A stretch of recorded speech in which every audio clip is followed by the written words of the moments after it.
And we are live on that side quest. Hello. It is your favorite video game podcast of all time. One of the longest running video game podcasts in history. One of the longest running podcasts in general in history. So stupid to say that. Since April of 2009. Yeah, here we are, the side quest. I'm one of the people here today. I'm Dolly Demovsky, as you can see by my name there. Right above me is Zach OK Quest. That's me. To my left, your right, is Taylor at Taylor Bliss. Another real person. A real person. And Real giving boy. the giant long finger. There it is. Yeah. Super long finger. I freaking love There's cameras. There's that awful finger. Double J. Jeff Jarrett. Jeff Jarrett, JJ. right here.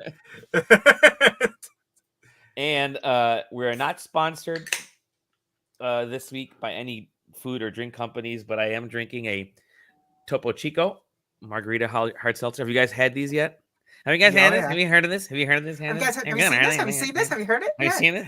Yeah, they're good. I'm having a First time. Topo Chico Virgin. Oh, there you go. Oh my god. Just a normal Topo Chico. Yeah. Mine is a Cider Boys strawberry hard cider. So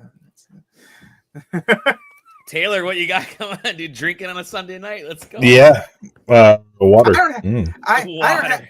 don't have to be at work tomorrow. I can do whatever the fuck I need to. I had a Four Loko last night and passed out at 10:30 at my computer, so I can't be drinking again. That's a Saturday, baby. That's a Saturday. But today is a Sunday, and so we are going to have a rockin' good time talking video games. We have there's quite a bit to talk about. News-wise, there was a lot of stuff that happened we'll start with news. A lot of stuff that happened this week, especially over the weekend, which I think that's the main stuff we'll cover. And all the there are God almighty, that one sip of Topo Chico, I've lost it. There's a lot of rumored stuff happening this week in the lead up to Tokyo Game Show that we'll find out more about. Oh my god, let me turn down this camera. My forehead's really bright. But yeah, first of all, how you guys doing? Everybody good? You guys doing good? Have you heard about this? Sundays. You guys heard about Sundays? Sundays, yeah. That's never gonna. I'm just gonna sit here like this until we get there. Yeah. All right, we're there. I'm glad y'all are doing good. I'm glad Zach is posting photos with his doggos in the Discord. That makes me always happy. I'm glad JJ is posting video clips of whatever he's drinking all the time. I got the alert on Facebook today that is like 4 years old. Oh no! as of today, because I did that at my Disney World trip on 9/11. So I drank the Beverly. Never forget the 9/11. Oh jeez! Oh boy! Dude, that soda, I had it in Vegas at the Coca-Cola thing they have there. We can try sodas from all around the world. Yeah, that's what it is. It was at Disney World. Yeah. Yeah, and that soda, I had it a decade ago, and I can still taste it. I know exactly how it tastes. Still, it's just the most vile thing I've ever put into my mouth. It's crazy. Well, we won't talk about any vile things. We will talk about some cool stuff. Hopefully cool stuff. Let's talk a little bit about some of that news that I was mentioning as I go into the Discord. Let's go with Zach. You had a good topic here. Okay, yeah. So classic servers, baby. Yeah. So I mean, this is just the thing in MMOs in general, because with Final Fantasy 14 last year when Endwalker launched, there was 1,000 people queues waiting hours to get into the game, and then now with Wrath of the Lich King Classic, which is generally regarded as the golden age of WoW, the area we're in now is pre-patch, so it's not really Wrath of the Lich King yet. You can still get into play that part of the pre-expansion thing that's going on, but the way Blizzard does these classic versions of their games. Like they have classic, the first one, that's its own thing. They're not a continuation or carryover. So then there's the Burning Crusade Classic. Those characters exist separately from the classic servers, and then there's the Wrath of the Lich King Classic, which exists separately from the Burning Crusade.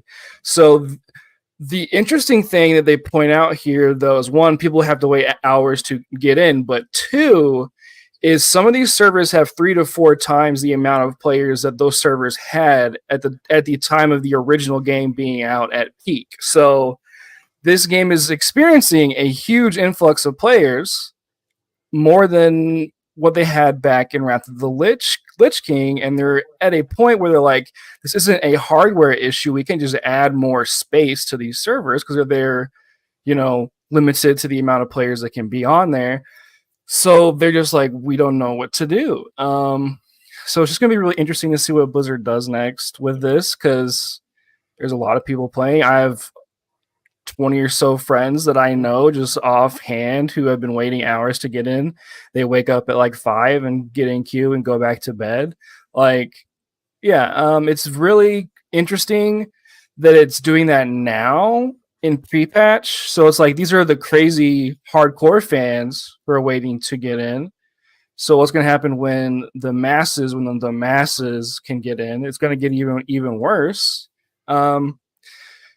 So yeah, they're also just kind of against adding more servers too. They're like, we don't want to add more servers right now, and they're offering transfers to people for free to different servers to hopefully. So it's just like kind of a free for all. It's just, yeah, it's odd, but it's cool though. I think it's worth noting, though, the problem is different than what it was. This is a problem that's been with WoW for a very long time. Right. WoW has always had server population imbalances to the point where they've offered free transfers since back when I played it before Wrath of the Lich King came out and during Wrath of the Lich King. So it's not particular. The idea in and of itself isn't surprising, other than hitting like the true actual software cap limitation instead of hardware cap limitations. It used to be hardware, but they're just gonna keep offering transfers where they can. But like, we all know how this is gonna end up. I mean, the reality is that servers only work. Low pop servers, especially in classic version, they're gonna die. It's actually untenable to do anything on them. Because the economy of those small servers are unusable. It's really weird. Yeah, there's stories of players like who exist right now in WoW and these low population servers that single-handedly carry the economies on their back because they, one, have best in slot gear, which was super hard to get because they were able to get it on a different server than transfer over. And two, they offer these things, I forget what they're called, like GDKPs, I think is what they're called, where they basically charter people through dungeons, and then they have auctions for gear. They have straight up gold auctions for best in slot gear because these players can't do the content because they don't have the right stuff. So yeah, but the situation right now with Wrath is like everything's full, double full, quadruple full compared to what they have the capacity for. So it's just like, and they don't want to add servers because they don't want to mess up that economy, which is again, because they're at that actual physical or the actual software hard cap where it does not matter what physically they have. Physically they can add, but then what they have to do is spin up an actual new instance. And then they already have probably enough servers as it is. I mean, Zach, you're the one who looked at it, not me. Do they have enough servers as is to populate everyone? And it's just that they're spread out improperly? They have 6 servers, I think. They're just not enough servers. Like at all. at all. Period. Yeah. So okay. Yeah. So what Blizzard's going to try and do is weather the patch day storm, or at least theoretically, that's what we think that they would do based on what we're seeing right now, right? Because Blizzard's done this longer than probably almost anyone at this point, or has done it the most times with the highest populations, is seeing the surge and whether or not you scale up to be able to scale down. And because we're at hard caps, adding servers to watch your numbers fall off in the first 30 days feels real bad, because that's a lot of money. So their official word on it is right here. So put as plainly as possible, we cannot increase capacity anymore without inviting additional and likely cascading failures to the service. There's no technological solution to this. There's no hardware solution to this. This situation will not improve when Wrath of the Lich King Classic launches. It will only get worse. That is their official word. So they're just like, yeah. So I'm interested to see how Blizzard handles this issue. At least it's not a bad issue like we were used to them having. It's kind of a good issue for them, and just I thought it was interesting. Well, yeah, no, and it is. And what's interesting is that Blizzard's had a bunch of PR struggles. I don't know if you guys have heard of any of them. Not recalling any. Okay, maybe just me. And so this one's tough because classic WoW is kind of the only thing that they like positive. Although Dragonflight is looking good for them too, but it's only like it's classic WoW has just been pure positive. There's not really that much bad to say about it because everybody knows what it is already. Mm. So this is if they don't increase cap and the experience remains really that bad, it's just souring the one kind of good thing that they have going. So it's interesting to see what they do on it. Yep. And I wonder if they're going to give away free game time to people or what they're going to. I don't think they would, but Final Fantasy 14 did. They gave everyone like a free 2 weeks of game time. Like, hey, sorry, here's 2 weeks. Yeah. Old games popular. By the way, this article written by former SideQuester Tyler Culp. Yep. Over at PC Gamer. Good old Tyler. We are all over the place. Suckers. Yeah, cool. I had to explain that to somebody at PAX when they were like, I forget who it was now at this point, but talking about it. It's like, is SideQuesting like a big site? And I was like, listen, it's like, would I know anybody? And I'm like, not currently, but like. Have you heard of the McElroys? Yeah, they've. I think at some point each of the McElroys have been on the SideQuest. Yeah. Probably for our anniversary. You kind of have to. Yeah. Nowadays, you kind of have to throw out Grubb's name just to sort of because he's sort of the voice of the fucking. Yeah, Ben Pack has been on here. Ben Pack, Aaron Kelly. Aaron, of course, Aaron Kelly. Who? Let's move on to some other news that's been happening. First of all, before we get into the D23 stuff, any PAX questions for JJ? We did a whole big PAX episode last week, and which I'm still getting splitting videos and stuff out of that. By the way, we did like a not even a 70-second conversation. The bumpers were longer than the actual conversation for SteamWorld Dig, and that video is doing numbers for us. Yeah, Shovel Knight Dig. I'm sorry, Shovel Knight Dig. Oh, bad call. No, but any questions for JJ for anything? I can't. What was your favorite game that you saw? I think it was one of those rogue game ones that I saw. I loved Cookie Cutter, and I loved. Oh yeah. The name. Dustin Neon. Dustin Neon was probably my personal favorite. Yep.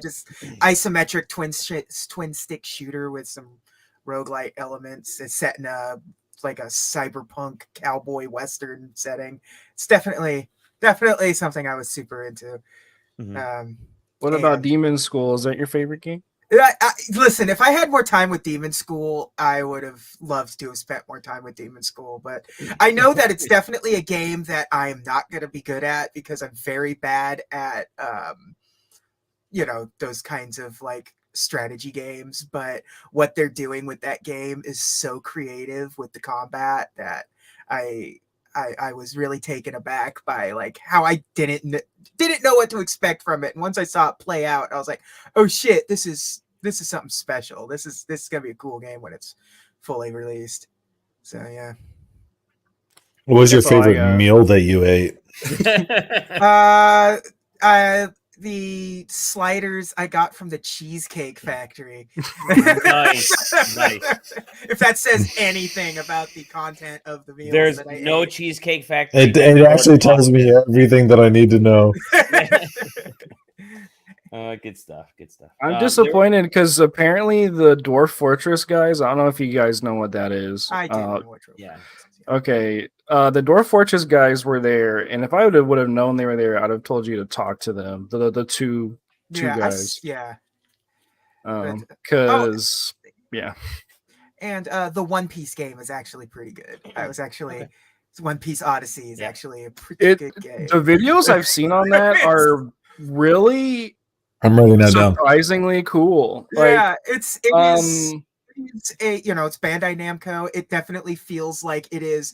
What if we just made a Tales game out of One Piece, and it was surprisingly good. Yeah, I like the combat they've shown off is really cool. There's like the different like squads you can move around on the board, and you can get split up and have to defeat enemies before you can help other characters, and just like the manga. Yeah, it's great. I was like, I didn't expect it to be even decent, but like it had a big show floor presence and it was pretty good.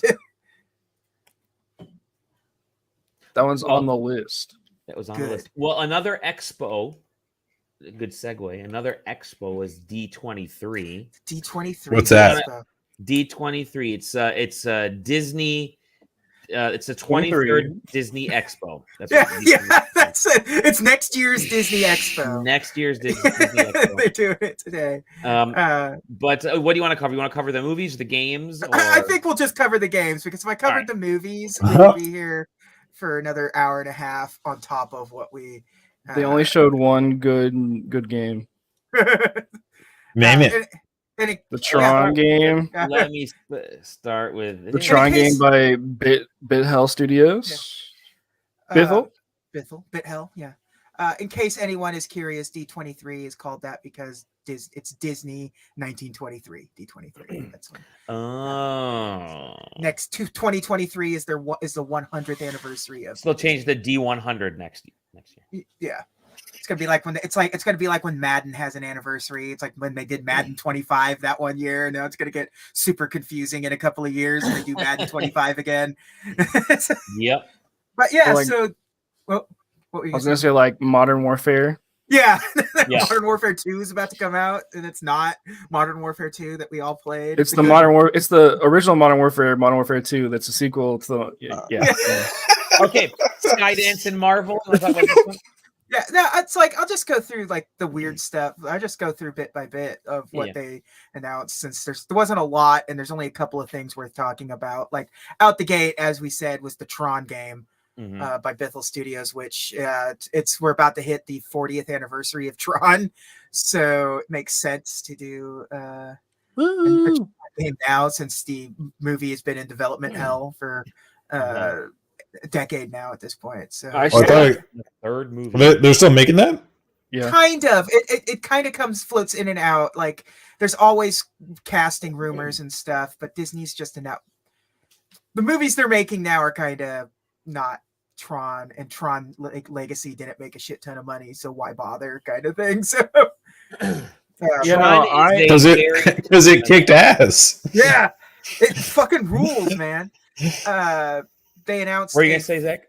Well, I was gonna say I'm just excited for this Tron game because one, it's Tron, but two, It's a visual novel that Disney's throwing money at. It's just like it's absurd because it's like it's a detective story set in the Tron universe, and it looks really cool, and it looks cool as hell. And it's did they show anything up apart from just the title sequence they have? Yeah.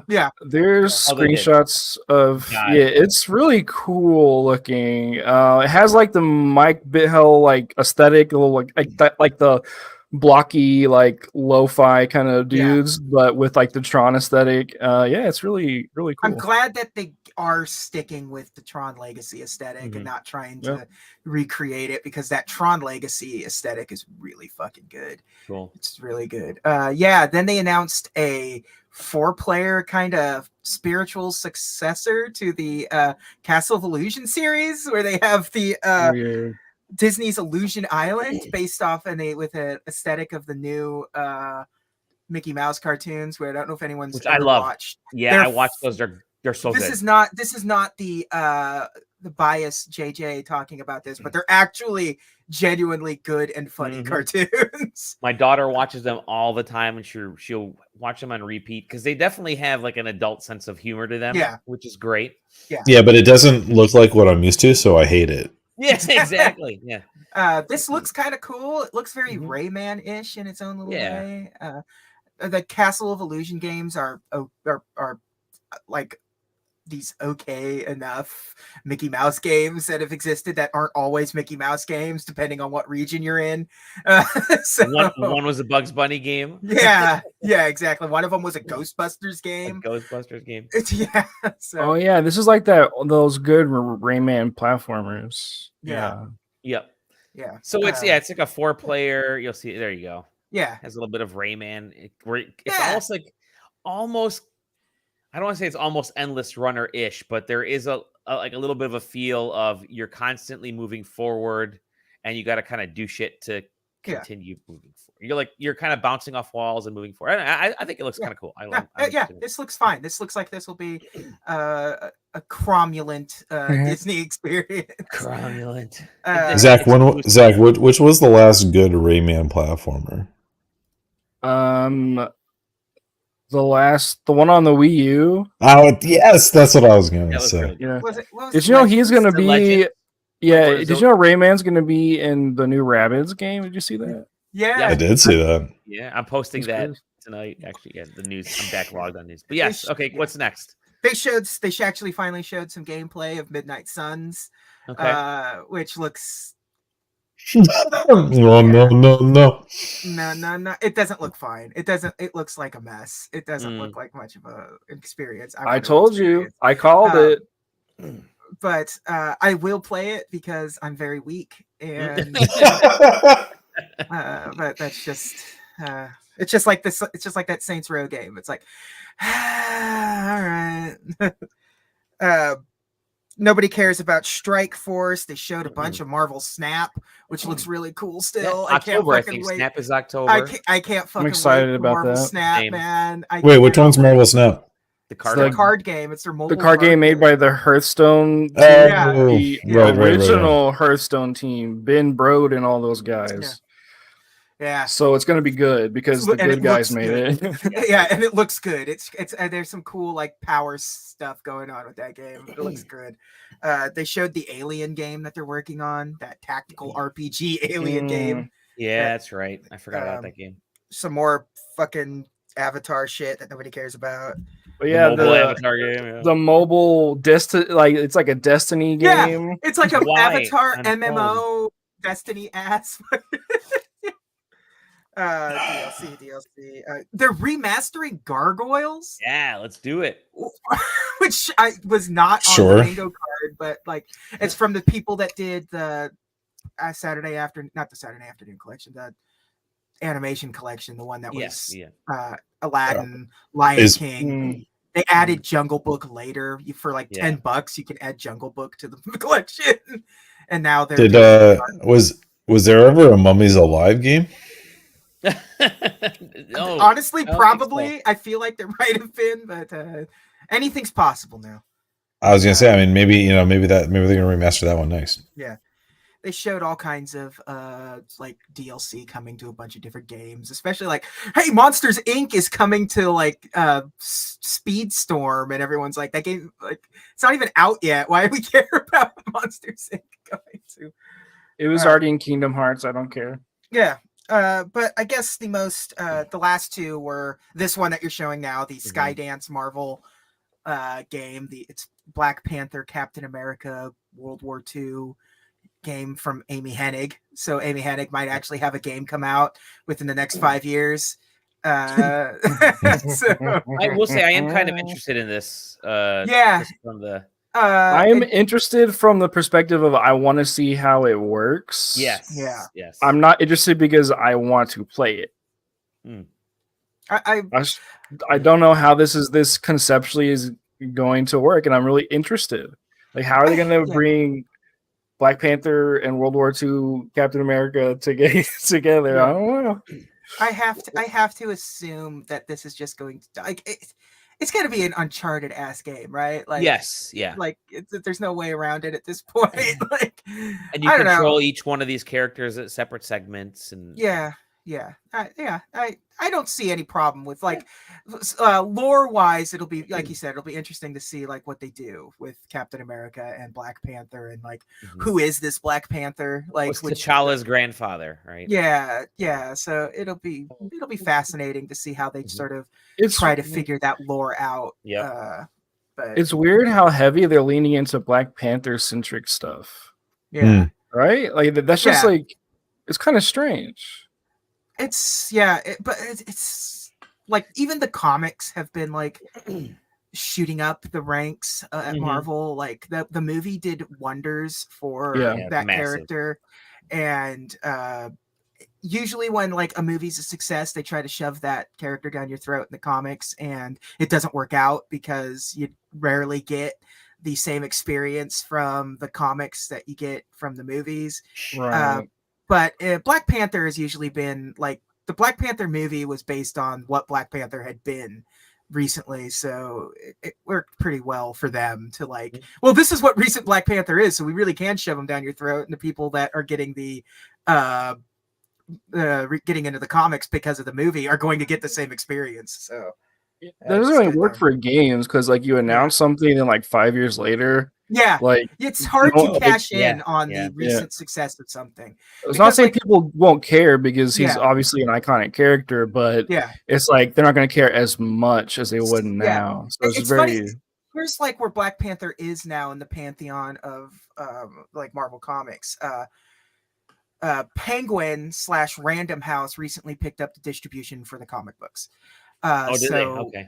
So they send out, and through that distribution deal, they got a book deal. So they get to put out these big, fancy, like hardcover and paperback sort of compilations of classic Marvel stories. And the first 3 they did were Spider-Man, Captain America, and Black Panther.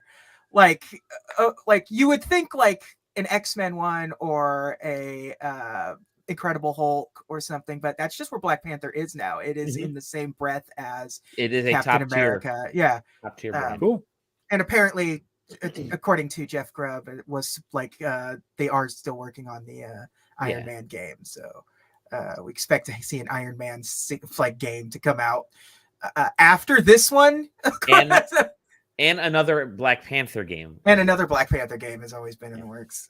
And last but not least, they did announce Niantic is working on a Marvel game for phones. Oh, dude, I mean, no ill will, but it worked once, guys. That was it. It worked once. It's the same game every time. It really is. It really is. I don't get it. That's a weird. That trailer is ridiculous because it's just a bunch of people pretending to use Marvel powers in like the middle of a park.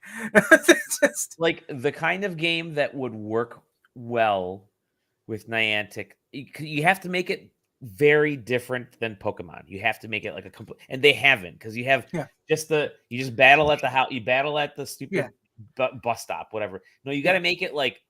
No joke, like a Splatoon style Niantic game where you're actually covering ground. Yeah, I think that's instead of like just a tower, like you're actually, this street is mine, motherfuckers. Like I've been going up and down this street. This is a green team. or whatever, or a Halo, whatever, something to that something end like where, that, some sort of like red versus blue thing, where that'd be good. That'd be cool. Nintendo should whatever. like a Splatoon one would actually probably be pretty fucking good. It'd be massive in Japan. It would be massive in Japan. Awesome. Yeah, D23, That's baby. it for D23. I'm not going to touch the movies or the comics or the TV or anything because, again, that'd be another. That's a special. I was going to say that'd be a dedicated special show. Yeah. Well, I wanted to chat real briefly about so Ubisoft. Ubisoft had their Ubisoft Forward, where they announced all their new Assassin's Creed projects. Right, the Mirage. Mirage leaked. We know they were working on Mirage for a while now. It was Basim, who's kind of this really minor character in Valhalla. I'm not going to spoil what his actual role is, but this is essentially his origin story-ish. Is Assassin's Creed Mirage takes place in Baghdad. There's also a couple mobile games that they're making. One, it's the embedded in Netflix's app mobile game, which is weird because they're like full steam ahead of the Netflix show. Take those for whatever they are. But what's interesting to me is, so Mirage is sort of the last standalone AAA Assassin's Creed game. Going forward, ever going forward, they are all a part of Infinity. So Assassin's Creed Infinity. So I remember when they talked about Infinity a while ago, right? Yeah. They talk about Infinity, and that's the whole thing that I really kind of put through this article together. I want to talk about. They showed off Mirage. Assassin's Creed Red is the next one after Mirage, and that's set in feudal Japan. So you live out your full fantasy. Listen, I'm just glad that they said it out loud so that people can stop fucking talking about whether or not it's going to happen. Exactly. So this is the first one. Red will be the first one that's going to be taking it's part of Infinity. In part of Infinity, right? And then after that will be Assassin's Creed Hex, which takes place during the witch trials, witch hunts in Europe, which I think is badass. That's freaking awesome for an That's a great little time period. So what Infinity is that it's here, I'll just kind of get this image. You buy these little tiny Assassin's Creed figures and place them up. A little Assassin's. And then also it would be great. All you have to do is buy the proprietary standee source and put all your figurines. There's also a multiplayer one too. But anyways, Infinity is the hub, and that's where all the modern stuff is going to take place from now on, right? So you're going to, instead of the Abstergo stuff that was built into every game, and you had, you had to kind of weave in, jump back and forth between modern time and in the past, and modern time in the past. All the modern stuff is now going to be in this hub world in Infinity, and as you're playing these other games, it's going to unlock more and more of the modern stuff. So these other games are going to be all the shit that's happening in the past, and it's basically just going to stick to the past part, and then all the modern things are going to take place in this hub. Alongside, there are going to be free experiences, there'll be movie clips, all that kind of stuff. But that's essentially how Infinity is built up. So yeah, you can buy these, you can play them fully independent of Infinity, and still have kind of a single player experience or whatever the type of experience you want, but you won't unlock the modern aspect of it. Like, how does it actually all? Thank God, that's all. I don't care. But no, and so I think that's actually a really cool direction to take Assassin's Creed. Because if you don't want to do any of the modern shit, which I don't, I want to be a freaking. I did at a point, but then they gave up on it. So then they killed them. They killed them. So I think doing that is the right way to go with this, because then it sort of turns Infinity into sort of the live service thing, but you can only access that shit if you buy these other games. The live service aspect is buy the $60 games or $17.99 if it's on sale, or $14.99 on Black Friday. And then you get access to the stuff within the live service, and the free to play games and shit and everything. I think that's a cool way to do it. And also,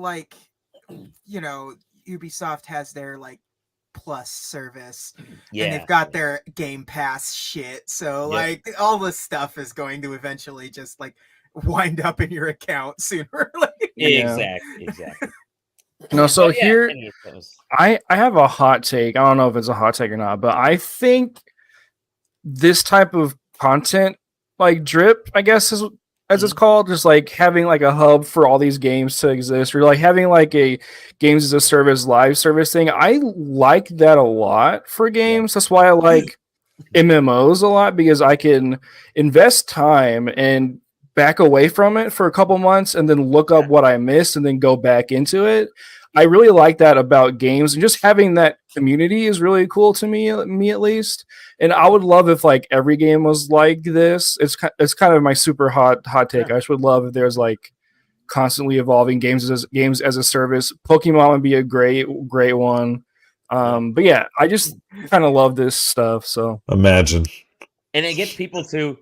I think it's a great point, because then you don't have to subscribe to an online MMO that's constantly updating. It really is buy the game you want, and then when you're in the major hub, that's what you get to. That's the only stuff you can really access that's unique, is the stuff that you own. I mean, for the Forza games used to do that, right? Microsoft had those hubs. They had like the Forza hub, the Halo hub, whatever, Waypoint, whatever that was. Waypoint, and I thought the Forza one was really cool, because a lot of the cars that I unlocked in other Forza games would appear in my newest Forza game, because they just kind of carry over. And I thought, or you got specific amounts of money or whatever. Yeah. But you would go back and track your stats through the different Forzas. Like, oh, here's how I did in Forza Motorsport 5, and here's how I did in Horizon 2. And it's like, okay, because of those two, and here how my friends are doing in those games. Yeah. It really does create a cool kind of community and social aspect. Anyways, I think it's finally the right thing to do with Assassin's Creed, because you can definitely then have very unique Assassin's Creed experiences instead of churning the same game over and over again and leading to stuff like Syndicate and Unity, which were the low points, I guess. But yeah, anyways, you can have full out RPGs, you can have full action games, full multiplayer games, you can have a trivia Assassin's Creed game, and it all ties back to the overall concept. That's Assassin's Creed. Let's move on to games we've been playing. There were lots of news notes, but we wanted to kind of keep it shorter, simple. That's why we only spent 37 minutes on the news today on 3 topics instead of whatever. Let's talk about some games that we're playing. I want to start with Zach, because you were the first one to post, and therefore you get to talk about it. You got a couple. You got the one major one. 3, but we'll save one of those 3 for Taylor. But I want you to go with, I want you to go with the 2 that you actually got review codes for. Okay, so I'll start with Circus Electrique. Okay, so this game is a lot of video games into one. It's Darkest Dungeon, but you run a circus. And that's so like the general idea is like, hey, it's like a steampunk. Hey, there's you're a part of the circus. You go to town, people start going crazy. Let's figure out what's happening, and you just kind of run a circus and fight people in the streets. The fighting is like Darkest Dungeon, as one does when they own a circus. Fight people. As one does, yeah. So the fighting is like Darkest Dungeon. You're familiar with like the positional based stuff and the resist and the debuffs and all that, but it's just not as hard. It's not as fun as Darkest Dungeon. I think Darkest Dungeon is interesting because of how the game inherently just tries to screw you over. This game just kind of takes the combat and just says, hey, like, let's just make something not as interesting on top of it. But I don't think the game is bad. I would say if you've never played Darkest Dungeon, you would probably like this game. Okay, this game's cool. But it's too samey for me, because I've played a lot of Darkest Dungeon and I enjoy that game a lot. And the story doesn't really do much for me. The aesthetic doesn't do much for me. And a lot of people who like this kind of game will have. Like, nobody's who likes this kind of game is gonna be like, oh man, this is brand new. No, it's and like I understand liking something and wanting to make a game like that. Like that's how things are made, and until things are iterated on top of, and like new things come out of that. But this is just like it's the same thing but less. Yeah, it's very. I want to say it's odd. Like I get why they did it. But yeah, it's I don't know. It doesn't feel. I'm trying not to be rude, but it doesn't feel inspired at all. If yeah, and then then you go back to so you go through a dungeon like you would in Darkest Dungeon. You go through a dungeon, you pick things. There's different spots. You get resources to bring back to your base to level up your characters, level up different things. Like you need to retire this person because they have worked too hard, so they need to go sleep. Like in Darkest Dungeon, and you can level that up to make it go faster. You can hire new people, like in Darkest Dungeon, and you can level up your circus, like you can in Darkest Dungeon, but it's not a circus. Yeah, so it's just really like, okay, yeah, I've done this before, and I was at the point where I was like, okay, this is whatever. But then I got to the circus management part, and it is legitimately a direct lift of a mechanic in Pathfinder 2E. There's this campaign my friends and I went through where we're part of a circus. We made our characters centered around being a part of a circus, and there is a mechanic where you choose a person to be the opener, choose a person to be the middle act, and choose a person to be the final act. You do that every day in this. You choose opener, middle act, final act, and it's all the successes you get in that show and how the people react to you is all determined on dice rolls and your stats. It's the same exact thing here. So it's like, okay, they lifted another thing from another game, which is like I was saying, it's not like it's horrible to lift mechanics from other games, but just do something different. Like they just try to disguise it a little bit. Yeah, it's the same thing. It's very it's not a bad game at all in the slightest. Like it's a competently made game. It's good to play. It's not bad, but it's just like you feel like you've played these all before. Is kind of it's just very redundant to me because I play video games to experience things I haven't experienced before. That's why games are so interesting to me as a consumer. I like to play things and I like to experience things or see how designers will twist stuff that I like. And this is just taking things I've already experienced hours of and just say, hey, let's make it ugly and let's make it a part of the circus. Yeah. That's just kind of like if you bought it and you played it, you said, "Hey, I like this." I'd be like, "Cool, like that's great." That like I am 100% understanding of why you would say that. So, because they're not horrible mechanics, they do the exact same thing as these other games and things. So, yeah. Circus Electric. What are you playing? Yeah, on Steam? PC. Maybe it'll get an expansion that adds things that isn't like Darkest Dungeon. I don't know. Yeah, that's just needs to be fresher, I guess. Okay. Don't know what they could do because it's all inherently the same. Like you can't like just add, hey, here's a action RPG now, but yeah. And then, what'd you want to say, Taylor? No, I was just. I mean, they could. They could add an action RPG. Okay, but now we're talking about a good game. This game is very good. This game is insane. Gloomwood is really good. Yeah, so you start this game off, you're kind of like in a cell and like, hey, like things are going ass up, you got to get out of here. Is it a first person game? Yes, so it's a first person game, and they basically say go to the lighthouse. The lighthouse they showed at the beginning. That's where you go. And what? Oh, look at that! Yeah, I love this. So like that's kind of the gist. Like get to the lighthouse and we'll talk. That's kind of the first part of the game, and the gameplay is Resident Evil meets stealth action game. So, and that alone works really well. You're stealthing, you're poking, you're exploring, you're hiding bodies, and it's kind of spooky.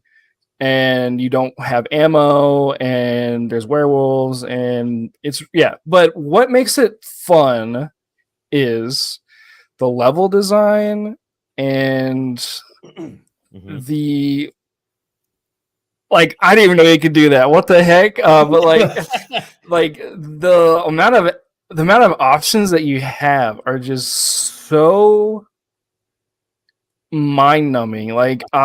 These levels are designed so intricately. There's so many holes and tunnels and nooks and crannies and areas that I just can only discover after working my way backward from the solution of the level. It's so interesting to me to explore and find all these areas because one, the game's pretty dark. It's designed to be dark, and the light is used as a mechanic that it's a stealth game, so you're hiding in the shadows, but also they hide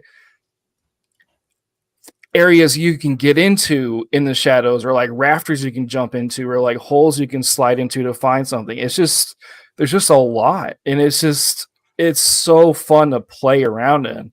And also that suitcase, dude, it's so fun to collect stuff and move things around like Tetris. And also your gun, there's no ammo indicator, so you have to hold the reload button. God, this game's literally made for you.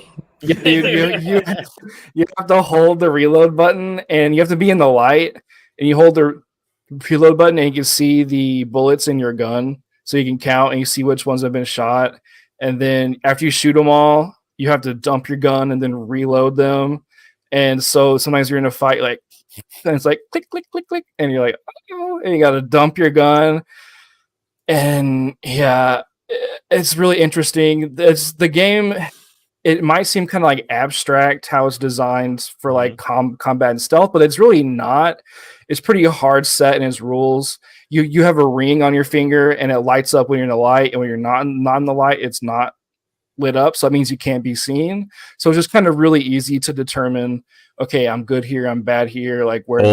Old Splinter Cell style, OG. Yeah, so it's just it's really hard in its rules, but with structure. In game design, at least, you're allowed to in game design you're allowed to explore other ways. So it's really just magnificent. I wouldn't do that. Crap, yeah. But yeah, I don't use my guns. I just stealth around, poke guys in the back. There's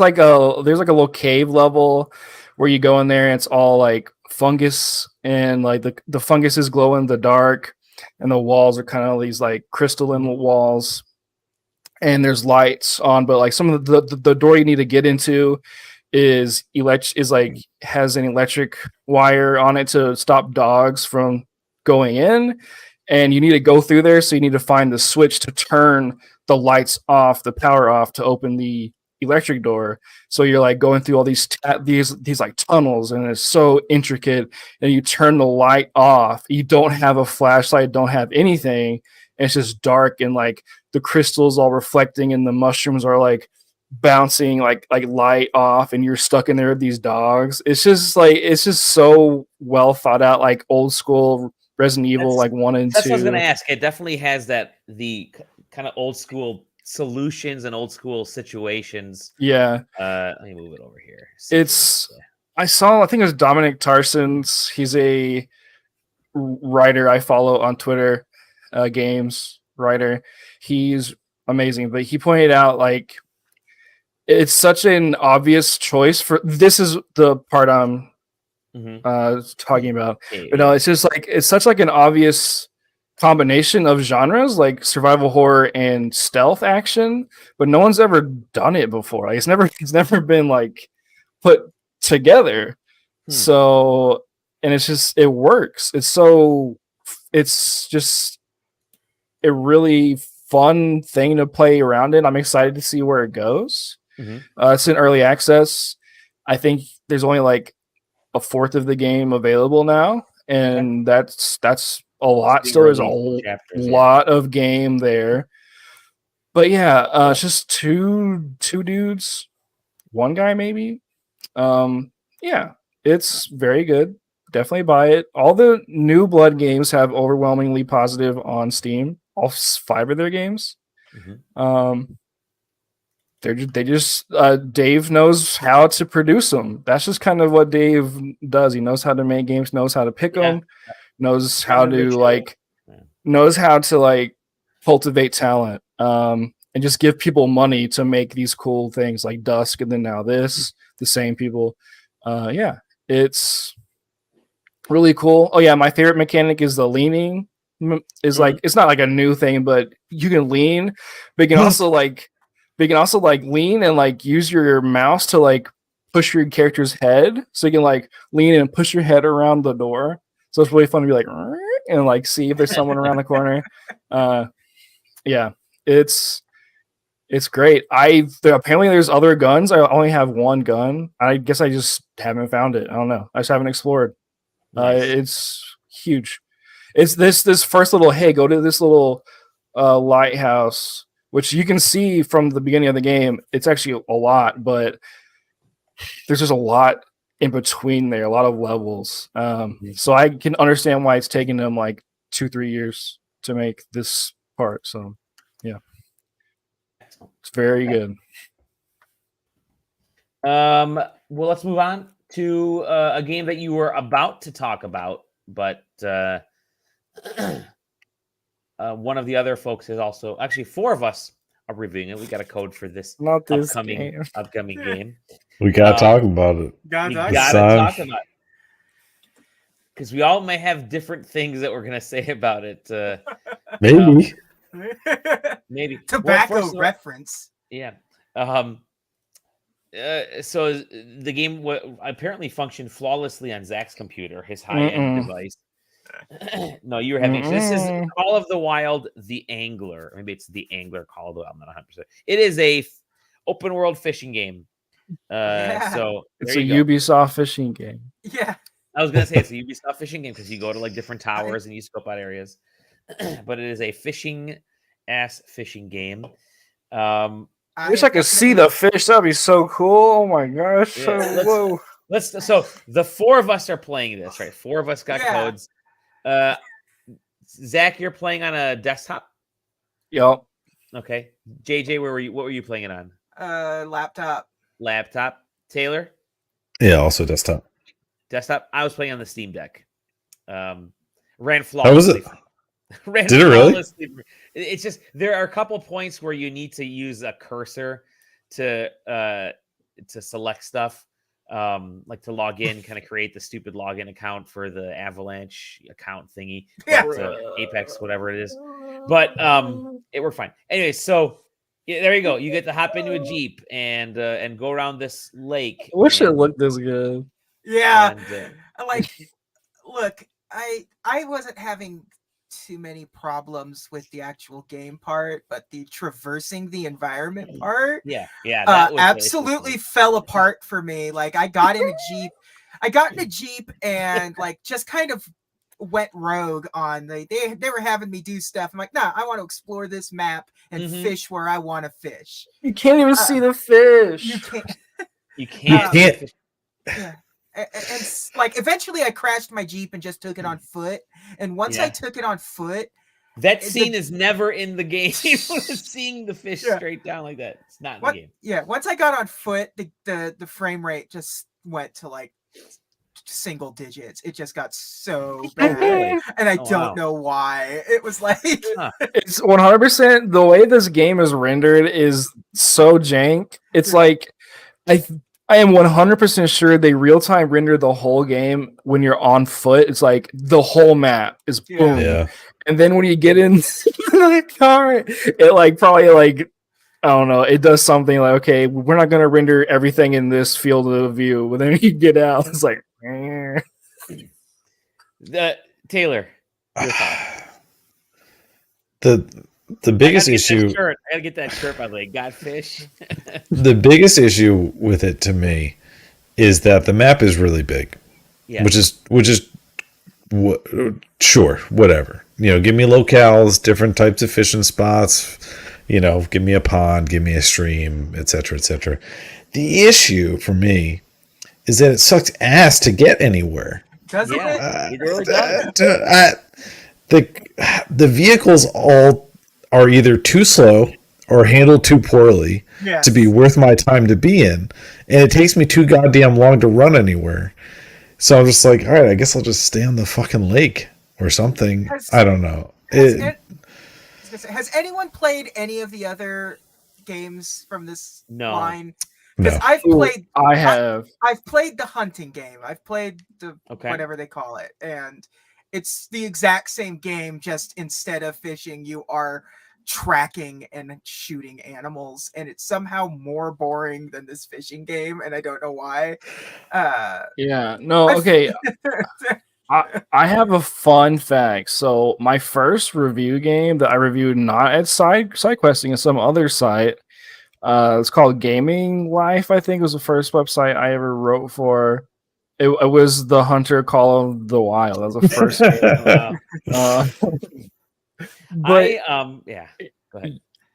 Okay, my problems with it is I can never get my fishing pole to load, so I can never see my fishing pole. My guy would never load, so whenever I caught a fish, the fish would be floating there. Like I had no clue you're supposed to see your dude. But the biggest issue I think is you can't see the fish, which I understand. Yes. It's a simulation game, so they want it to be as realistic as possible. But there's an issue here where they're so devoted to the realism that they're not allowing themselves to make a fun game. Completely agree. You can be really you can be super systemic with a game and it be really intricate and crazy and not be beholden to you can't see in the water because the lake is murky. Is like, I want to see the fish. I want a fishing cam so I can see these guys, So here's the first thing that I thought of when I was like, all right, that's fine. It's like super cool. So here's what you need to do. First, for fishing in streams, you make me play a game to earn this device that lets me do a fish finder for a stream. Yes. If I want to fish in the pond or in the lake, I have to get in a boat and I have to activate the fish finder on the boat so that I have. Don't tell me where every fish is. Yeah. Tell me where I have a chance of finding a fish. Yeah. Right. Because let me tell you, some of the quests will take you 25 minutes to complete because you might just not catch a fish. And guess what? To finish the quest, you have to catch it. Yeah. That was actually one of the. It was a really rough introduction when you're just like, okay, now finish up by catching a fish. Yeah, literally the tutorial quest. Nothing is freaking biting. Here's the thing: the fidelity of the game itself isn't good enough to be able to figure out any of the context clues on the lake because. Maybe you could make it murky, but let me see the water breaks of where the fish are. Occasionally you can those do exist. There's those little bubble spots. Yeah, but the sometimes just isn't good enough in this game to really hammer home. So I commented on it when I think in our little group chat when I first was loading in. So when I loaded the game for the very first time, it goes into this little intro segment, and they have these really wide sweeping vista panoramas where it's just like the camera's going around the whole thing. Except that's when I realized that they weren't pre-rendered videos. It was dynamically rendering as part of this intro video the entire map and trying to make it look cinematic. And that kind of tells you about how they approach the vast majority of the game, which is we're just going to load the whole thing all the time. There are plenty of things that look nice, especially if you're not moving, because moving usually makes it look a lot worse. Yeah. But they didn't take advantage of those things and figure out a way technically to use it in a way that makes it also look good all the time. Yeah. Yeah. It was the rat fishing mechanic is fine. Yeah, so that's what I was gonna say. So I'm gonna chime in here. The fishing mechanic is fine. I actually like how you have to, cast, how you have to wheel it back in. Yeah. All that stuff works fine. It's everything else in this Yeah. game is, and it's not that it's janky. I know, Zach, I know you had some issues, and I know they even released a day 1 patch or a day 5 patch or whatever it was to try to fix some of those issues. It's just that this game is trying to be something that no one who's into fishing wants. Like, I want to go and catch fish, and I want to catch bigger fish each time, and I want to catch cool fish, and I don't want to have to do a fetch quest where I have to catch 7 of a certain kind of fish. But guess what? I can only catch 3 because I can't catch any more fish because nothing else is biting. And hey, use bread. Okay, cool. I used bread. They gave me bread to throw in. Like, it doesn't track. It's I think they could have done a lot more. Like, give me a survival horror fishing game. Like, that would have been badass for this. That would have been sick. Cats need fish to survive, right? It's like Resident Evil 4. Naked and Afraid, where you're like out there trying to like a reality show. We it's that dropped part you on in- this island. It's just there's the game's trying to be. The game is way too big. You don't need to go halfway around the world to go from fishing spot to fishing spot. Even after you get like the quick travel stuff, it doesn't do anything for me. You have to climb towers to get the Assassin's Creed. It's the new Assassin's Creed. It really game. is. And you legit have to go up the stupid stairs and there's like, it's like a freaking, okay, when are these stairs going to end? You can't jump up the stairs because you hit your head on the thing above you. But it's just our watch also in the comments as a product. Yeah. It's trying to be something that nobody wants right now. Playing it fast and loose with the customize your character selling point of this game. I will say, though they have a slider in there that's basically how ethnic do you want, and it's literally listed as level of ethnicity or whatever. I'm like, whoa, dude. Oh yeah. But it's I forgot that when I was going through the character creator, I meant to say something about that, and I forgot. But it was those Europeans sure are crazy. Yes, they are. All 4 of us here. No, but I like I said, I'll say this. It works. I wish there was just a chill fishing mode, because fishing on this again, it actually worked really well on the Steam Deck. Apart from the stupid having to log into the Apex stuff, there is something kind of cool. It's like I want to hit a button where it's like just go. It just automatically throw me on a raft like this or a little canoe, and we're just fishing from morning to night. Catch as many, just do whatever. Just catch as many fish as you want. Enjoy it. I want like a chill ass fishing mode, which this game doesn't have. Everything's a freaking quest. I want a button that lets me drink a beer. Exactly. And then the other aspect is multiplayer. Just you have to get a freaking Apex thing to play multiplayer, which I don't want. Especially if a game is on Steam. I have Steam friends already. It's a really odd thing to actually put it on Steam and not utilize the very, very robust multiplayer backend that it has. That's an odd one to me. I hate when companies do that because I don't like having a bajillion accounts. And so I went to register for this, and guess what? I apparently already had an account for another game that I tried to register for that I had to get online for multiplayer. But multiplayer, I played with a friend of mine, another reviewer who shall remain nameless, but it was boring because we both wanted to go fish. We got to the same spot, and then I was like, I want to go to the lake, and they're like, I want to go to the other spot. Okay, well, this is one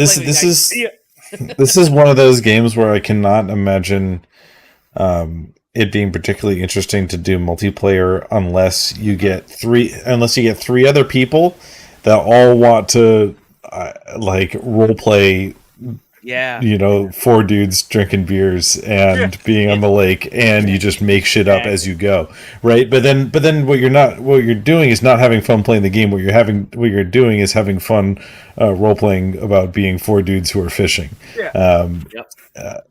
Again, fishing mechanic is great. There's nothing else. When there are fish to find. When there are fish to find. Okay, let's finish. That's it. We're done talking about the angler. Let's move on to other stuff. Press X to toast. Yes. There are other games that we're playing. Taylor, did you have anything else, or that was that Yeah, no. I got a couple things actually. Go ahead. Yeah. I popped into Immortality. Ooh. Which is that's a weird one. Okay. It is downloaded, ready to go.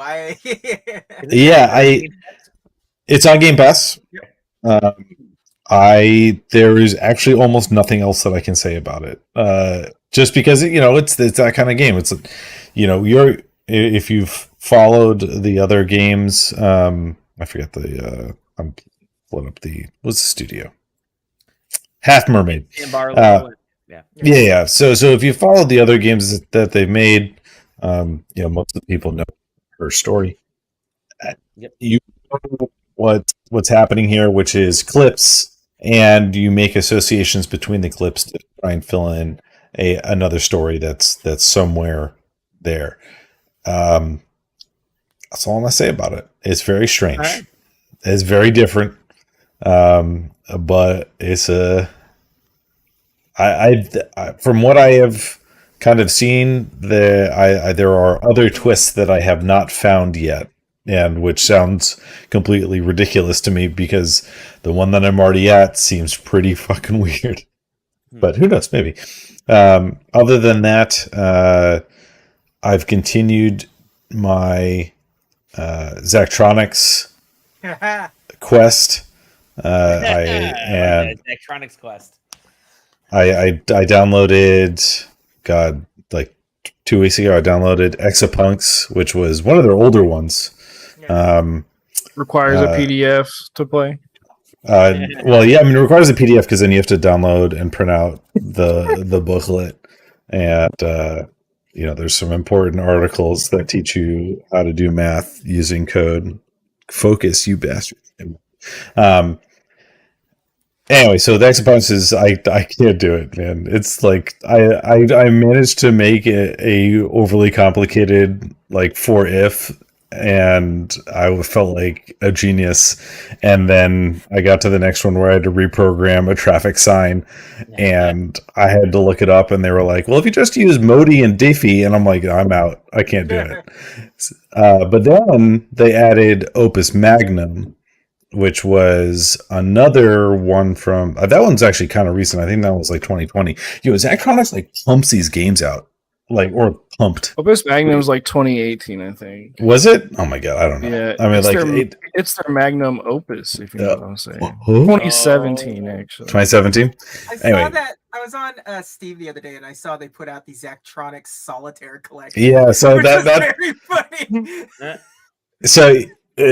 Yeah, I mean, and if you look at the Steam page for it, one of the running gags was kind of like the Zachtronics is actually just a really, really complicated solitaire company that happens to wrap entire other games around their solitaire releases. But anyway, Opus Magnum is also really good. Zach, I think you would agree that it's kind of the easier of the games that they've released. Definitely not easy, but it's the easier one. Yeah, it's not easy, but it's easier. I've gotten further than I did into any of the other ones, and it actually makes me kind of want to go back to Last Call BBS. But it's the thing I really wanted to say when I bring up Zachtronics is it's really crazy how powerful of an experience they managed to wrap into these little games, which are so unapproachable, because the games are really hard to get into. They're really hard to complete. Opus Magnum is, like I just said, the easier if not easiest one, and I'm like already halfway out the door.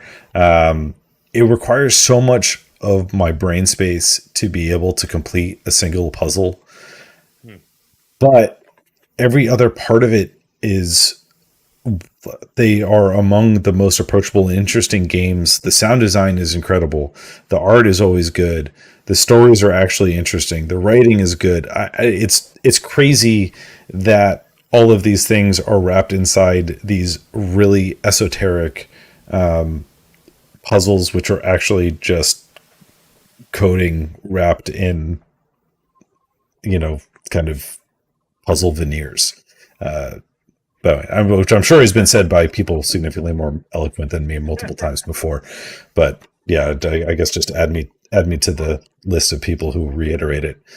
Yeah, Zachtronics is a very, very fascinating piece of video game history that is now, I guess we've seen the last of it with the Solitaire release, most likely. Other than that, did I do anything else? No, I beat Cult of the Lamb. That was good. I think I talked about the majority of my play last time, though. Yeah. And yeah, that's it. That's video games. Let's go to JJ, who is also playing one big Disney video. Oh yeah. Like I say, so you don't want me to talk about Hollow Cure, then I take it. What? I don't even know what that is. Hey, HoloLive? Well, a fan made a. Oh no. No, Disney Dreamlight Valley. Oh man, but it's Vampire Survivors, but with the HoloLive. Okay. No, yeah, Disney Dreamlight Valley. Jesus, man, I didn't expect this game to like consume me the way it's consumed me. It's a life sim Disney game where you get isekai'd into this Disney kingdom where everybody, you could see all of this like these thorns and shit all over the place. So everybody's like lost their memories and like characters have disappeared, and you're trying to just like reawaken this Disney Magic Kingdom kind of thing. And by doing so, you do it by like making friends, farming, fishing, mining, taking selfies, cooking, doing quests for characters and stuff, and decorating. And it's a very low impact life sim, but like it's just so playable. Like everything is super. Really? Yeah, it's just like the fishing really good. It's super good. I can't really. It's hard to really explain without sounding like this is the Disney bias in me coming out. But yeah. It's Animal Crossing with Disney characters. Yeah, but there's more to do in it than Animal Crossing. Like it's also an RPG. It's also RuneScape and Stardew Valley, and it's but is it good at those things? Yes, it's very good at those. I don't know. There's something fun to me about checklist games. I love games where it's like, oh, do this. Okay, I'll do that. Like, I love that in like a mobile game specifically, and this feels like it's a really high quality mobile game, and not in saying that in like a bad way, but in a way that's like I can go back and revisit this and like check these things off, go visit my dudes, talk to them, do their daily quest, go to unlock this new area, go cook for Remy, bring his house back to my land, go farm, like, and all the things that it does them quickly too. It's not like they're like really there's no like encumbrance to it. It's very just like snappy and quick, and the characters are fun. It's just like a joy in general. Unlike a thing that Animal Crossing doesn't really do that this game does really well is it also, you benefit from creating relationships with these characters.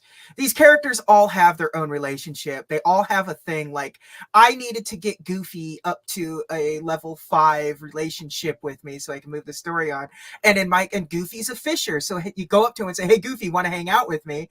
And then you go to the fishing pond and go fishing with Goofy. And every time you catch a fish, he's like, "Yeah!" And he does the final cast from the Goofy movie. He does a little swing, like it's crazy. It is jam packed with just like Disney Goofy shit, not like Goofy the character, Goofy. but the fishing isn't complicated. It's a little mini game. You cast it out. You put your little cast in the middle of the little bubbly circle, and then you just like do a little rhythm game thing. Yeah, mash to the beat kind of thing. And same thing with the farming. It's like plant this, like dig a hole, plant the seed, water it, come back, and it's nothing's high impact. They're not really asking a whole lot of you. The cooking stuff is really cool. I really like the cooking stuff because you can like really like put together some recipes in this. And the Remy side quest is, dude, he says, "Okay, go make ratatouille." He tells you how it's made, but it's like he's really kind of vague on it. You're like sitting in the kitchen like, "Oh shit, like how do I fucking make this ratatouille?" So you're just like throwing stuff in and like just trying to figure this out. Yeah. And so like in order to bring characters to the village, you go to the castle, and the castle sends you into like their realm where you're trying to like do a little side quest with them to bring them into the village, and then like you build their house, place it where you want to go, and it's just a really chill fucking life sim. I mean, they're already making Kingdom Hearts 4. That seems kind of redundant. 100%. Yeah, I don't know. I'm super into it. It's early access right now. That's what the code, like, I got a review code for it, but the review code is, the standard edition plus the ultimate edition content, and it's on Games Pass. It goes free to play next year. I'll be interested to see what happens when it goes free to play, like what part of the economy gets fucked up with this, but that's when the rubber meets the road. That's why I am grinding it out and just playing it now and enjoying it. Yeah, because it's like, I know when this goes free to play, these little crystals I'm getting a bunch of are not gonna be here. So like, that discovery rate's gonna but I'm loving it. I think it's really good to just be able to sort of chill, and there's like a story there. There's like, it's not storyless. There actually is like Mickey is super fucking depressed right now. Minnie Mouse is missing. He doesn't know what happened. She's to her. not dripping like she is in the real world. You know what I'm saying? And so there's some stuff you like finding clues. You'll like be wandering around and you'll see like the spectral outline of Minnie Mouse walking around the map, and it's like it's actually it's actually kind of, the story itself is kind of dark right now. Yeah. And I'm just like, because like it makes me like, some of the first stuff you find is like, is Minnie Mouse fucking dead? Because it certainly implies that Mickey Mouse is dead. It's like, I am a very, like, I love Disney. I love just that stuff in general, but I'm also just like anti-Disney as well, So it's like, I kind of came into this game and be like, okay, this game's gonna suck, I'm gonna hate it, blah blah blah. But like, I am pleasantly surprised that they gave whatever team made this game the tools. I think, right? It's whoever that is. It's wild. They gave them the proper tools and budget to make an actual like competent game. Like, it's like, I was just, because like, I get Wednesdays off early, and I came home. I was like, I'm gonna play the Disney game for an hour and then play Dragon Quest. And then I was like, oh, I played 6 hours of the Disney game. Like, I didn't expect to do that on my Wednesday off, but it just hooked into my brain. It's just like it's so easy to grind. It's so easy to just enjoy, and it's not overbearing. It kind of does. It's like, you can just play the game and like farm and not talk to anybody if you want to, but if you want to if you want to like continue and do the story or like unlock the other areas, that's also there. So yeah, it's just good. It's fun. I don't know. It's a shocker.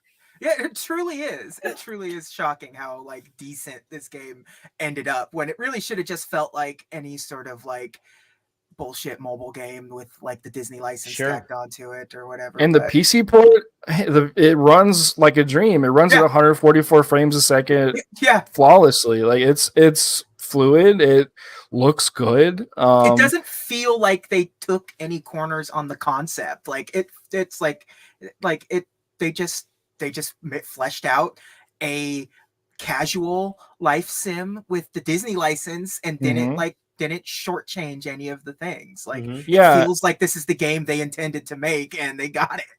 And also on the flip side, you can tell that whoever developed the games are familiar with the mechanics from the genres they're taking from. Yeah. And they add like really interesting quality of life things to it. Like for farming, if you want to water a big patch of things, you can just do that. You can just water the whole thing if you wanted to. Yeah. And then you can plant seeds consistently by just holding the button. Your guy will just go and plant the seeds, or you can like grab them all too, just holding one button.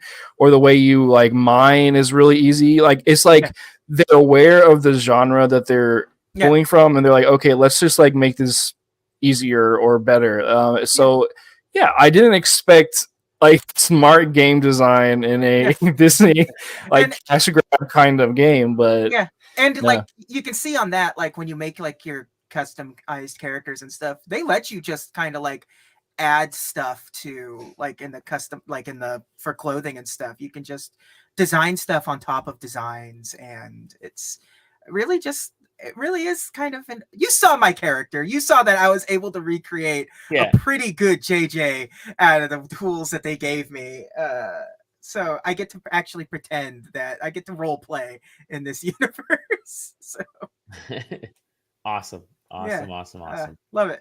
Yeah, I'm downloading it right now. So if my network is slow, it's because I'm downloading this on my through Game Pass too. I think it looks cool. It's going free to play, I think, is the right call for this game. Yeah, they're doing the early access kind of founders pack right now. They got to make a little bit of cash, but going free to play in this case, I think will actually take it pretty far with folks like kids who are into Roblox. I think could really kind of dig this because you could see them like the crafting aspect. You could see them do stuff with this and add modules later on that really expand what you can do here. Yeah, I think whenever it goes free to play, they'll definitely add multiplayer where you can go to other people's areas and stuff. That's definitely gonna be a thing. Excellent. Disney Dreamlight Valley. You playing anything else, JJ? Or is that I think you wanted to talk about one of the things. It's that new Teenage Mutant Ninja Turtles thing, but I don't know. So let me flip that one on here real quick because we're both probably playing it. Absolutely.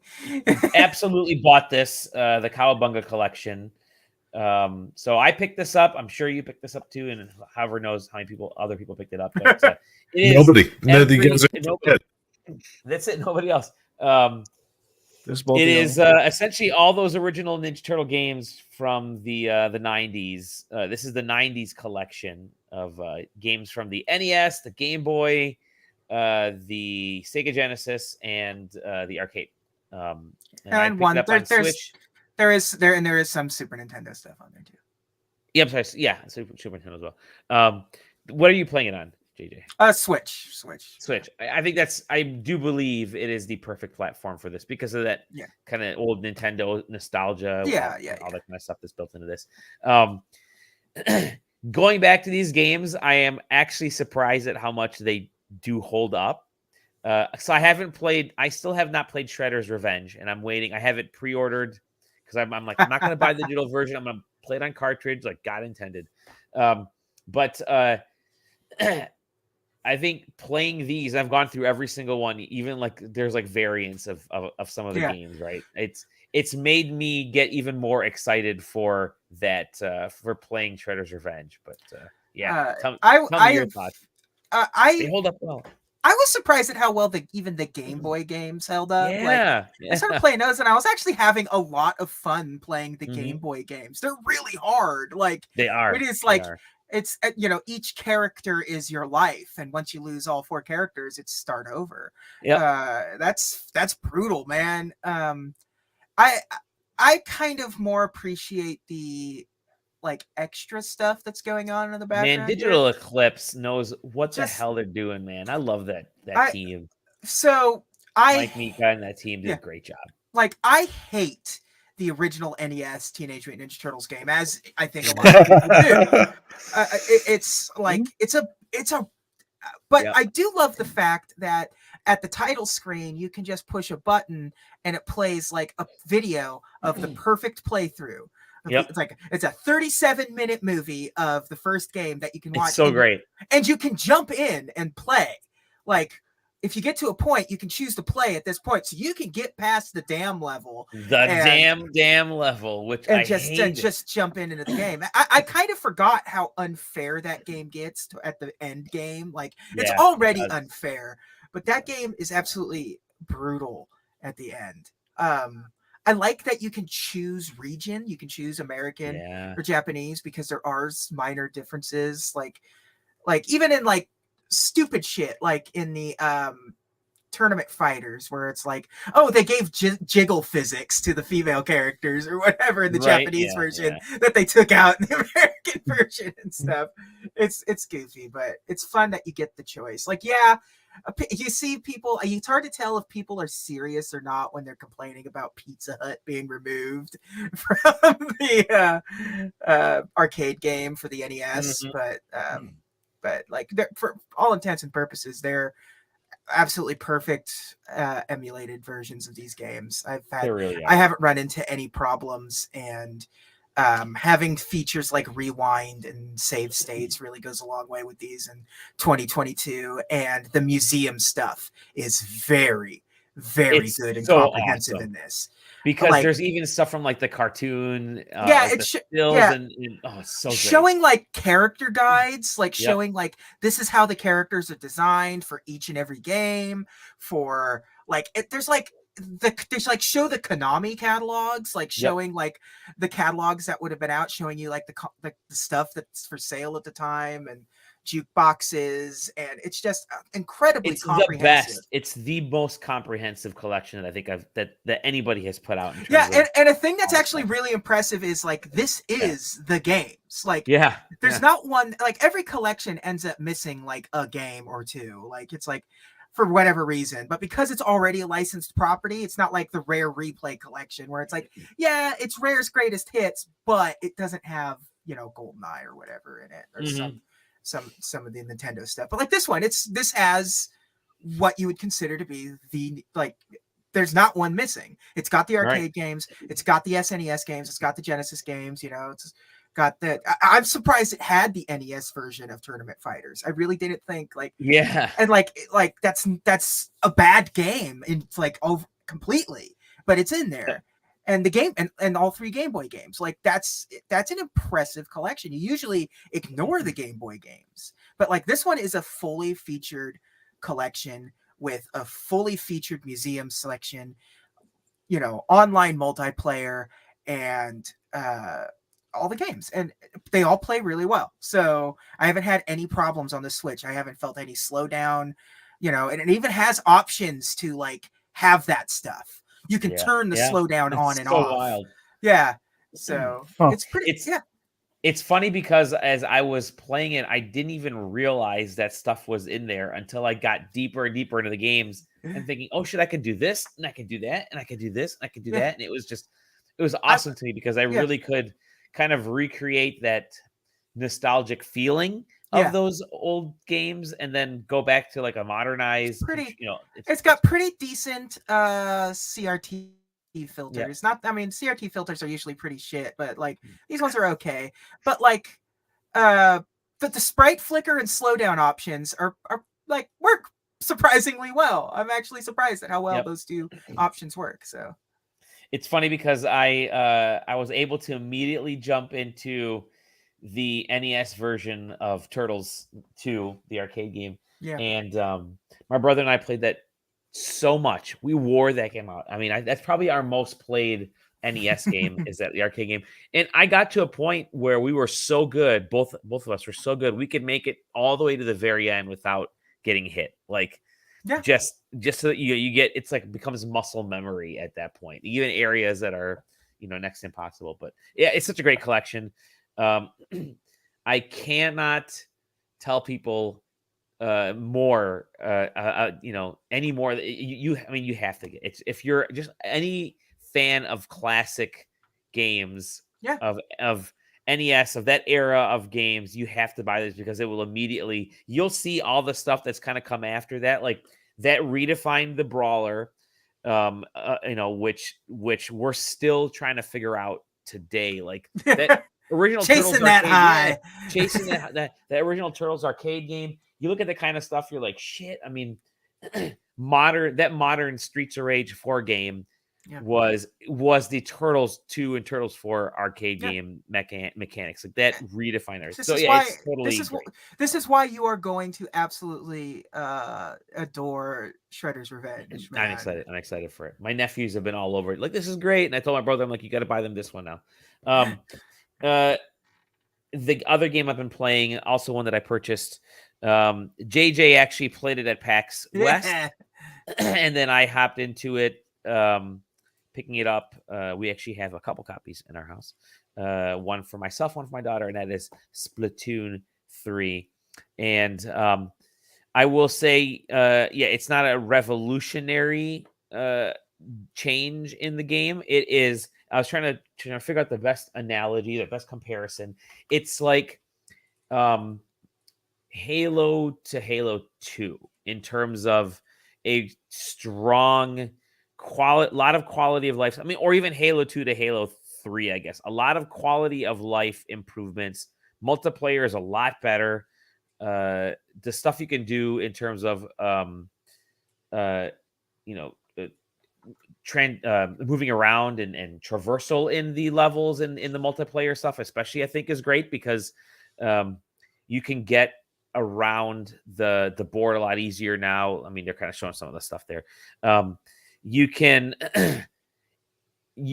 ink so the basis for multiplayer in Splatoon is that you can either take on enemies, like just go after people individually and keep shooting them and knock them out, which is a great way to help your team because you're taking the enemy down. Or the flip side, which is you're trying to ink as much turf as possible. I'm typically the kind of person that plays is the more passive player. I will go after the turf while my daughter goes right after the enemies and right after their team just tries to take them out.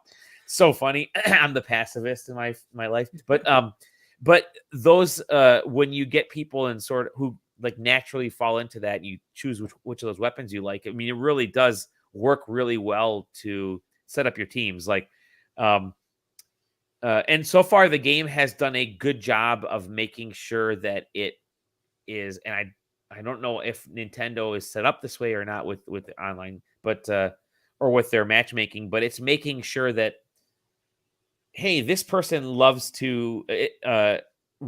to be sort of the home base protector. They stick around their home area. So we're going to have one of them. We're going to have the one person that likes to really go out and ink all the time. We're going to have the people that are very much the aggressors. We'll put a couple of those in there. So it really does a good job of kind of matchmaking based on that, I've noticed, because the matches have been a lot tighter in Splatoon 3 that I've been playing for, the definitely several hours I played already, than they were on Splatoon 2. Splatoon 2, you would have a team that's just phenomenal at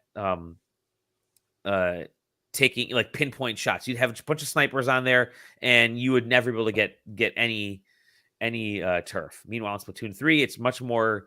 The battles are a lot closer. I mean, I don't think I've done a battle where anybody has had more than like 56 or 57% of the battlefield. So that tells you that the matchmaking is actually good. The fights are tight. And I think a thing that they also did was sort of balance the weapons a little differently. Yeah, the weapons are definitely they definitely are focused on new weapons being able to make take turf. Like there really is some. It's you mentioned it at PAX, and finally getting the chance to play it. The visuals are freaking awesome. Like they are 60 FPS, smooth as hell. And some of the single player stuff.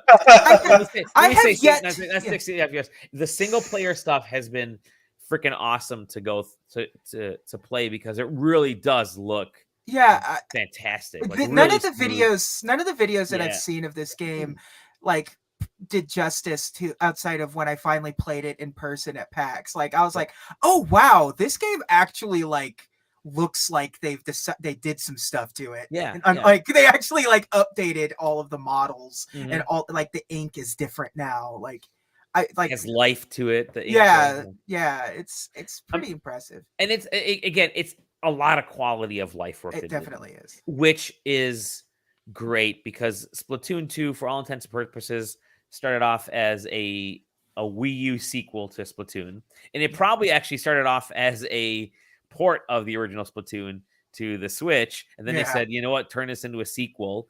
And so Splatoon 3 is the first real, in my opinion, is the first real Switch Splatoon game, and it shows it because it functions a lot better. It's very tight, but it is an evolution. If you don't like Splatoon, this isn't. Yeah, you're still not gonna like. You're not gonna be like, you're not gonna be.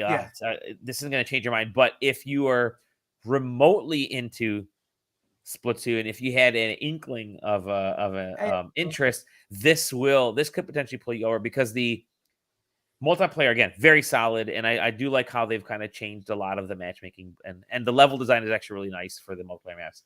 But the single player stuff I'm really digging because Octo Expansion, which you can get free if you have the Nintendo NSO, the expansion pack stuff. Octo Expansion, the big DLC chunk they had for Splatoon 2, took the game and kind of flipped it around. Like there were all kinds of cool things you could. There was like a shooter built, like a almost like a bullet hell shooter built into one aspect. There was like a flight sim in a weird way. All these things that they did with the game, that taking like the Splatoon physics and the whole ideas behind it, kind of turning on its head. They've baked all that stuff into the actual Splatoon. Is the rhythm game still in there? No, the rhythm game's not in there. But they introduced a card game, which I am so freaking the card game. It's way too addicting. And I've only put like 2 hours into the card game, which is a hell of a lot of time to put into a card game for me. But it's a good third of the game that I've been playing is that rhythm game is so good. Oh, my daughter loves that rhythm. Well, the interesting thing about the rhythm game is, and here's my one gripe that I have so far. I actually like the online kind of the lobby that they have set up. You can walk around, you can watch your friends, sort of the ghosts of your friends playing games. But if you decide to hop into their game, you have to wait for their match to finish, which means you're just kind of stuck walking around that lobby and testing your weapon.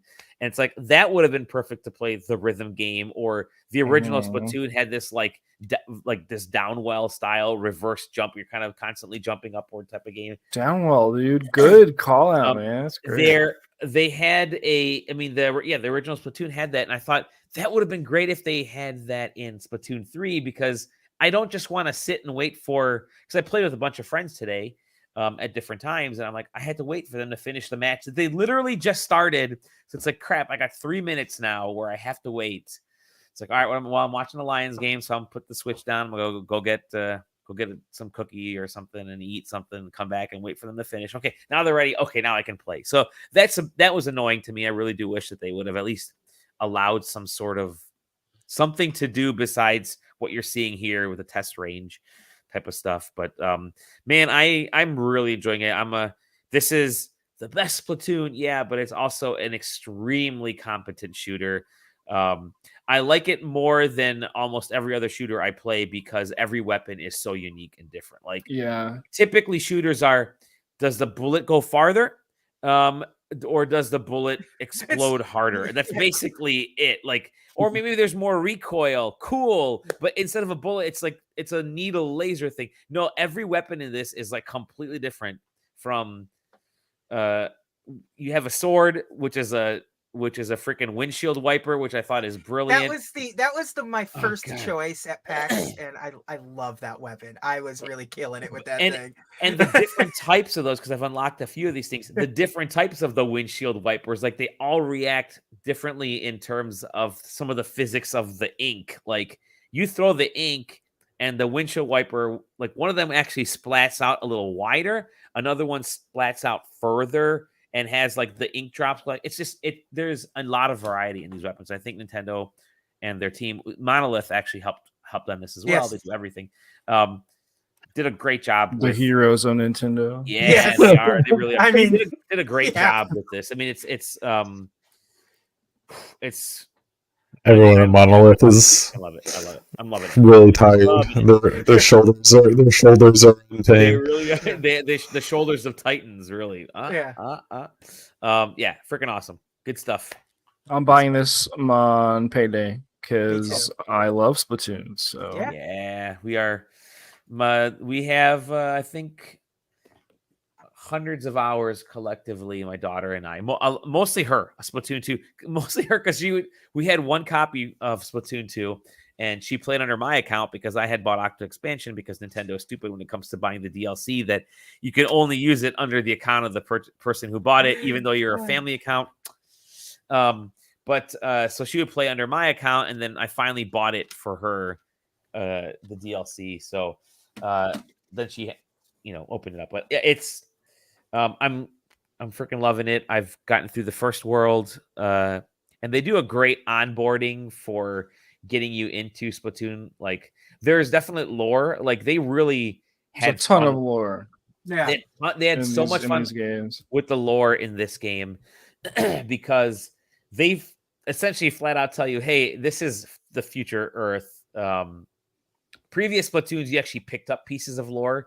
I haven't come across that in this game. Like, you don't unlock that kind of stuff, but there are like characters tell you stuff. Like the old dude with the funny mustache he's like the main guy, the main instructor. He's the Mr. Miyagi of the team. He's fantastic. He like tells you straight up some of the stuff that was kept as lore in previous Splatoons. But yeah, it's great. It's awesome game. I'm freaking loving it. It controls well. Now, yeah, I've had issues where I've had connectivity problems because this is Nintendo.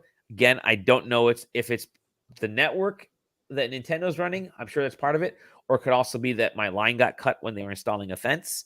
And so I've been having connectivity issues over the last week anyways. So that might be a part of it as well. Thank you, Comcast. You have to come out and bury that line. Or probably combination of both. But yeah, it's been super solid. Really enjoy. And there's so much to do in Splatoon 3. Like, it has, like, Splatoon 1 was great because it was so focused and basic. Like, there are multiple levels of how to unlock weapons, how to buy weapons. If you have Splatoon 2 save data, it carries over and lets you go right into the ranked battles instead of having to go through tutorial, which is cool because it means, oh shit, I already know how to do this kind of stuff and I've played ranked battle. It's really well done. It's not revolutionary. It is just the most solid evolution of what you can do. Now, they are putting in a bunch of new modes, a bunch of new things they're going to be doing later on. Nintendo, I said, I think like the card game is only right now. It's only one player versus like the folks within the Splatville town. But in a upcoming update, I guess they're going to allow you to play against friends, which is kind of cool. It's the first time you've been able to play a Splatoon mini game with friends. So that'll be neat. And then the salmon run stuff is awesome because now you can actually play at any time. You don't have to wait to the stupid specific hours of the day to do it. So salmon run's completely open. That's awesome. Yeah, I'm digging it. It's all the quality of life stuff is great. Now just get those servers running, Nintendo. But yeah, Keep waiting. Keep waiting. Imagine how good this game will look on the Nintendo Switch Pro. Play your own version. Although knowing Nintendo, they'll probably release an upgraded version of Splatoon 3 specifically for the Switch Pro that has Splatoon 3 Deluxe will be coming. Deluxe version that has like maybe not better visuals, but has a better online network. No. Roll back. Don't. It's not going to happen. It's literally not going to happen. But no, it's a good game. That's it. That's all I've got. I'm sure I had a review game that I'm working on, but I forgot. Who knows? I know we have a ton of reviews. There's a ton of videos I got to rip out of all of our podcasts, and I've been slowly editing and putting together. So this week, expect a lot of videos on the site of PAX previews, reviews from the last 4 months that videos got to go up, and then a lot of good content. So, and then we got a Nintendo Direct this week. The Queen died, so Nintendo didn't do it, but then they did, but then they're not, but then they are. There's a Nintendo Direct-ish this week. There's supposedly maybe a Sony thing this week. And there's all the TGS stuff this week. So I do know this. So there is news planned for tomorrow, breaking. I don't know what the exact news is, but there's something breaking tomorrow, and then Tuesday is a fairly good sized news day, and then all hell breaks loose with the TGS stuff on Thursday. But New Suikoden, let's go. And that's one of the things is speaking. But no, news day tomorrow with a warm up for a big. Did I say a big news day? No, a news day tomorrow leading into a big news day Tuesday. News day Tuesday, I like that. So yeah, it'll be directly. Good news. No, I have no idea. I'm just making segues, working my way out of this podcast very quickly on a Sunday evening. Friends, just say goodbye. It's an hour and 45 minutes. So you could just say we had a good episode. We had a good episode. I learned good stuff. We actually had a very enjoyable episode. We definitely did not stick to the timing that I thought I would. I said we're gonna do 5 minutes a topic, but there are a lot of topics, so we kind of did 5 minutes topics. We had a lot of fucking topics to talk about. So, but good stuff. Fam, I'm gonna let you guys go. Thanks for joining me on the call tonight. You should even consider ending the recording. I should probably end it there. No problem. Taylor. Thanks Taylor. Yeah. I'll do that. Taylor. Right? JJ. Right? Taylor. Yeah. I'll go ahead and do that. Taylor, thank you. JJ, thank you. Zach, thank you. Dolly, yes, Dolly, thank you. Viewers, thank you, Dolly. Thank you. Listeners, thank you. And Topo Chico. You're just gonna keep dragging this on, aren't you? See you on the next episode of the Side of the what? Wait, who's that? JJ, right? JJ, you go by JJ.